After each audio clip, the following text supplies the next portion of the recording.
Learn the use of she as an Igbo alphabet in sentences.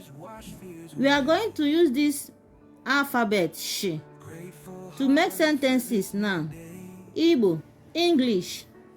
The first sentence is Anyị nwere ịsha. Anyị nwere ịsha. Meaning, we have crayfish.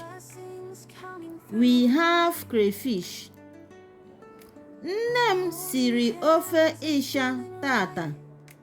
Nne m siri ofe ịsha tata.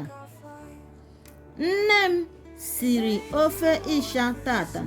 Meaning, my mother cooked crayfish soup today. Remember, this one is siri, siri, siri e, siri. And this one is isha, heavy vowel. And this is light vowel. So, differentiate them from each other. E and the E.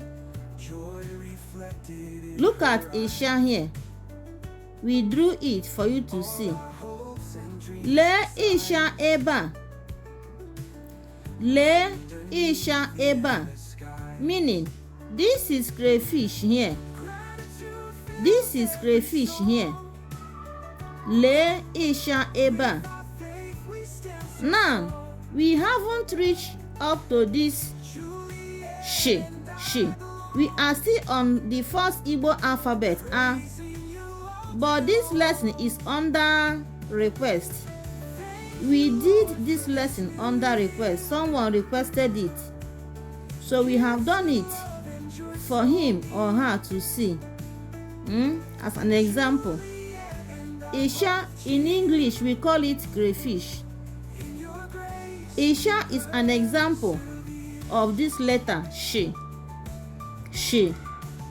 Isha is an example of a word that bears this letter she. So we use the same color marker to identify same words both in English and in Igbo for easy understanding. So like and share our videos. Subscribe to our channel. Follow us for more.